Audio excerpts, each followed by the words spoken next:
নমস্কার বন্ধুরা, কেমন আছো? আমি মৌমিতা চলে এসেছি আমার ইচ্ছে হলো চ্যানেলে। আজকে আমি নিয়ে এসেছি অ্যাস্ট্রোতত্ত্ব।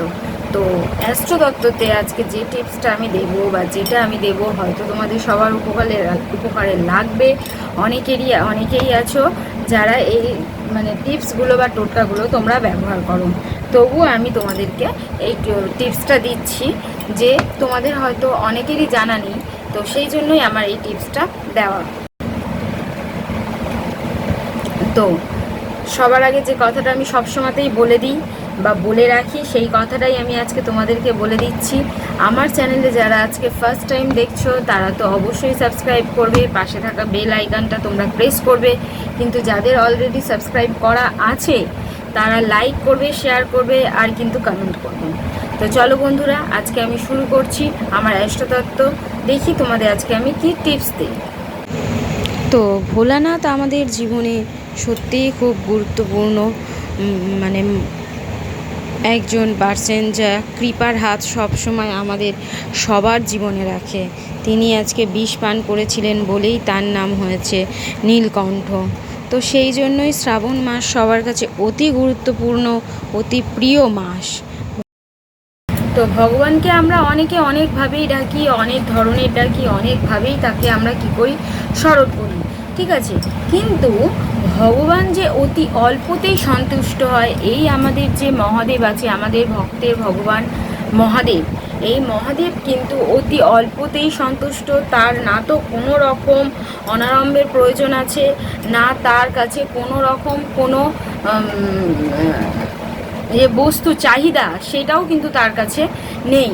তিনি অল্পতেই খুশি, ভক্তের ডাকে তিনি অল্পতেই সন্তুষ্ট হয়ে যান। সেই জন্যই কিন্তু তার নাম মহাদেব বা ভোলানাথ হয়েছে, সেই জন্যই তার নাম কিন্তু ভোলানাথ। তো আজকে আমি বলবো যে এই ভোলানাথকে আমরা কিভাবে অতি অল্পতেই তুষ্ট করতে পারি। ঠিক আছে বন্ধুরা, চলো অতি অল্পতেই ভোলানাথকে কিভাবে তুষ্ট করতে পারি সেটাই আমি আজকে তোমাদেরকে বলবো। প্রথমেই বলবো, শ্রাবণ মাস তিনি ভক্তদের কাছে খুব দয়ার এতে থাকে, খুব করুণার সাথে থাকে, যে ভক্তদেরকে তিনি খুব অল্পতেই সন্তুষ্ট হয়ে আশীর্বাদ প্রদান করে। তো সেই জন্য এই যে শ্রাবণ মাস, এই শ্রাবণ মাসের 5টা সোমবার পড়েছে। 2022 সালে শ্রাবণ মাসের 5টা সোমবার পড়েছে। আজকে হচ্ছে সেই ফার্স্ট সোমবার। তো ফার্স্ট সোমবারেই আমি আজকে তোমাদেরকে বলছি। প্রথমেই স্নান করে শুদ্ধ বস্ত্র অর্থাৎ পরিষ্কার পরিচ্ছন্ন কাপড় চোপড় তোমাদেরকে ধারণ করতে হবে।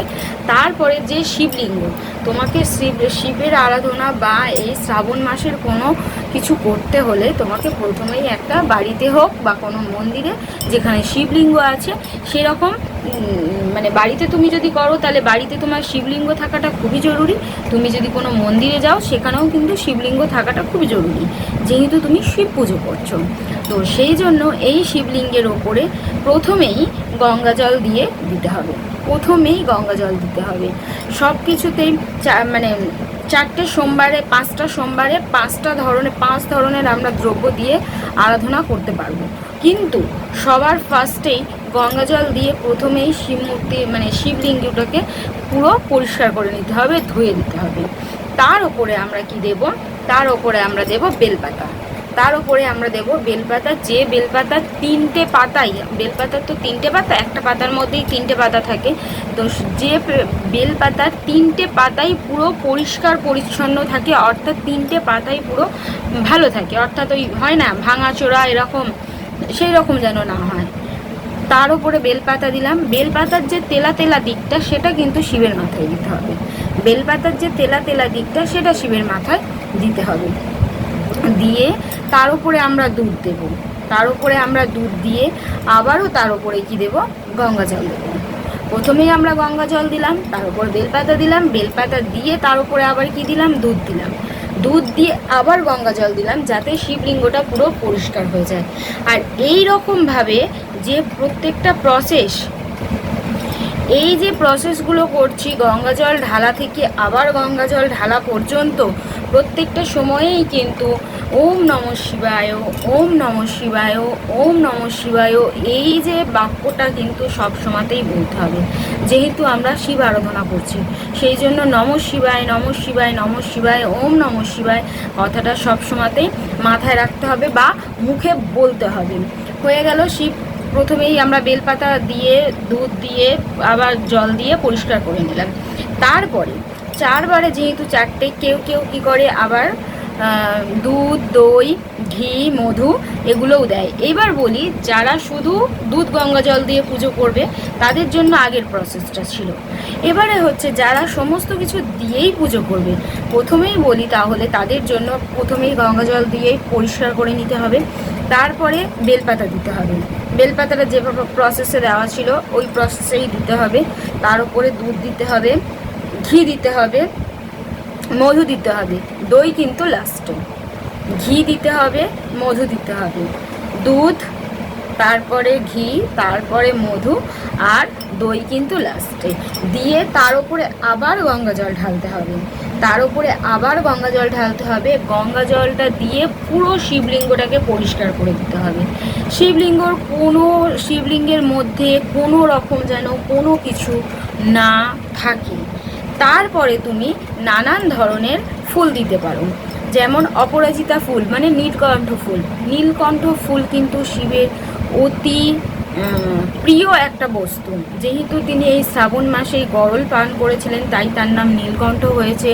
এই শ্রাবণ মাসে তিনি যেহেতু সারা শরীরে তার বিষে ভরে গিয়েছিল বলেই তার নীলকণ্ঠ নামটা আজকে তিনি পরিচিত। আমরা জানি তিনি শ্রাবণ মাসেই সারা শরীরে তার বিষের জন্য নীল হয়ে যায়, সেই জন্যই তার কাছে এই নীল ফুলটা অতি প্রয়োজনীয় বা প্রিয় একটা বস্তু। ঠিক আছে, সেই জন্যই নীল ফুল শিবের কিন্তু অতি প্রিয়। আচ্ছা, এবার হচ্ছে কি যে কলকে ফুল। কলকে ফুলও কিন্তু তিনি খুব পছন্দ করেন। আকন্ত ফুল, কলকে ফুল, আকন্ত ফুল, নীলকণ্ঠ ফুল, আচ্ছা ধুদ্র ফুল, এগুলো হচ্ছে তার প্রিয় ফুল। আচ্ছা, এবার আমি বলছি আরও একটা ফুল, সাদা ফুল। যে কোনো সাদা ফুল, যে কোনো সাদা ফুল কিন্তু শিবের খুব প্রিয়। যে কোনো সাদা ফুল শিবের খুব প্রিয়। তো এই সমস্ত ফুলগুলো দিয়ে তোমরা পরিষ্কার পরিচ্ছন্ন শিবলিঙ্গের মাথায় এই সমস্ত ফুলগুলো তোমরা দিতে পারো। আর ধুদ্র কাটা অনেকেই দেয়, যারা এই শ্রাবণ মাসে ধুদ্র কাটা দেয় তারা ধুদ্র কাটা তোমরা দিতে পারো। কলকে গাজা বা হচ্ছে কি যে পৈতে, পঞ্চশস্য, এগুলো দিয়ে শিবের মাথায় বা শিবলিঙ্গের ওপরে তোমরা দাও, দিয়ে আবার গঙ্গা জল ঢালো। এগুলো কিন্তু আর পরিষ্কার পরিচ্ছন্নর ব্যাপার নেই, এগুলো শিবলিঙ্গতে থাকে।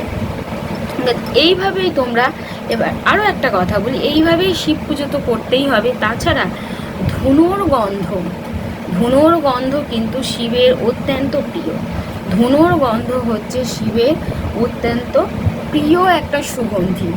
ধূপ, ধুনো, প্রদীপ, এই সমস্ত, এই যে 3টে জিনিস আমরা নর্মালি বাড়িতে যখন করি, সচরাচর এত কিছু আমাদের তো বাড়িতে থাকে না, কিন্তু ধূপ, ধুনো আর প্রদীপ শিবের অত্যন্ত প্রিয় দ্রব্য, আর এগুলো আমাদের বাড়িতে থাকেই। এগুলো আমাদের বাঙালি হিন্দু পরিবারে এই সমস্ত জিনিসগুলো থাকে। তো এই পুজো সম্পূর্ণ হওয়ার আগেই ধূপ জ্বালিয়ে, প্রদীপ জ্বালিয়ে, ধুনো ধরিয়ে তবেই কিন্তু এই সম্পূর্ণ পুজোটাকে সম্পূর্ণ করতে হবে। ঠিক আছে? আচ্ছা, এবার আমি আর একটা কথা বলছি বন্ধুরা, শ্রাবণ মাসে অনেকেই কি করে, শিবকে নানান ধরনের দ্রব্য, শিবকে নানান ধরনের আরাধনা করার জন্য নানান ধরনের তার প্রিয় জিনিস তাকে কি করে, অর্পণ করে। ঠিক আছে, তার মধ্যে যেমন আমি বললাম যে ধুনোটা, ঠিক সেরকমভাবেই হচ্ছে ভস্য, রাখ যেটাকে বলে, ছাই। ভস্য বা ছাই হচ্ছে কিন্তু শিবের খুব প্রিয়। তিনি হচ্ছে কি যে সমস্ত ব্রহ্মাণ্ডেরই একটা সৃষ্টির একটা কি বলবো, সর্বপ্রথমও তিনি, সর্বশ্রেষ্ঠ তিনি। সেই এমনই একটা ব্যক্তি, এমনই একজন যে পৃথিবীর প্রথম ব্যক্তিও হচ্ছে সে, পৃথিবীর শেষ ব্যক্তিও হচ্ছে কিন্তু তিনি। তাই ছাই হয়ে গেলেও আমরা সেই জিনিসটা শিবের মধ্যে অর্পণ করতে পারবো, যেটা অন্য কোথাও বা অন্য কখনোই আর কোনো কিছুতেই আমাদের কাজে লাগে না। কিন্তু সেই পুড়ে যাওয়া যে ছাই, সেই ছাইটাও কিন্তু শিবের কাছে অর্পণ করা যায়, সেই ছাইটাও কিন্তু শিবের কাছে কি করা যায়, অর্পণ করা যায় বা অর্পণ করা হয়। এই ছাই কিন্তু শ্রাবণ মাসে অত্যন্ত শিবর কাছে খুব প্রিয় একটা বস্তু, যা তিনি শ্মশানের যে ভস্য তার কাছে অতি প্রিয় একটা দ্রব্য, অতি প্রিয় বস্তু। কিন্তু আমাদের বাড়িতে তো আমাদের মতন গৃহস্থ বাড়িতে তো আর শ্মশানে ছাইটা আনা সম্ভব নয় বা শ্মশানের এই ভস্য আনা সম্ভব নয়। যে কোনো কিছু ভস্য করে, সেটা কাঠের ভস্য হোক বা কয়লার ভস্য হোক, যে কোনো কিছু ভস্য কিন্তু একটু যদি শিবকে এই শ্রাবণ মাসে দিয়ে তাকে আরাধনা করা হয়, তিনি কিন্তু অনেক প্রসন্ন হন, তিনি কিন্তু খুব বেশি প্রসন্ন হয় এবং তার ভক্তের মাথায় তার আশীর্বাদী যে হাত, তিনি কিন্তু বাড়াতে একটু দ্বিধাবোধ করে না। তো চলো বন্ধুরা, আজকে তোমরা এইভাবে এই প্রসেসে আমি তোমাদেরকে বললাম, তোমরা পুজো করবে, নিশ্চয়ই তোমাদের জীবনে তোমরা সাকসেস পাবে। এরপরে আমি তোমাদেরকে আরও বলবো, শ্রাবণ মাসটাতেই আমি তোমাদের পুরো ভিডিও দিতে থাকবো যে কিভাবে এটাকে করা যায়। তো এর পরের ভিডিওতে আরও বলবো যে শ্রাবণ মাসে শিবের আর কি কি, মহাদেব ভোলেনাথের আর কি কি প্রিয় বস্তু অর্পণ করলে তিনি খুশি হয়, আমি সেগুলো তোমাদেরকে আস্তে আস্তে জানাতে থাকবো। আমার যতটুকু জানা আছে আমি নিশ্চয়ই তোমাদেরকে জানাবো। তো চলো বন্ধুরা, আজকে এই পর্যন্ত। তোমাদের যদি ভালো লেগে থাকে আমার এই ভিডিওটা, তোমরা লাইক করবে, শেয়ার করবে, কমেন্ট করবে। আর যারা ফার্স্ট টাইম দেখছো, আবারও বলছি, তারা কিন্তু অবশ্যই সাবস্ক্রাইব করবে আর বেল আইকনটা প্রেস করবে। তো চলো, ওম নমঃ শিবায়।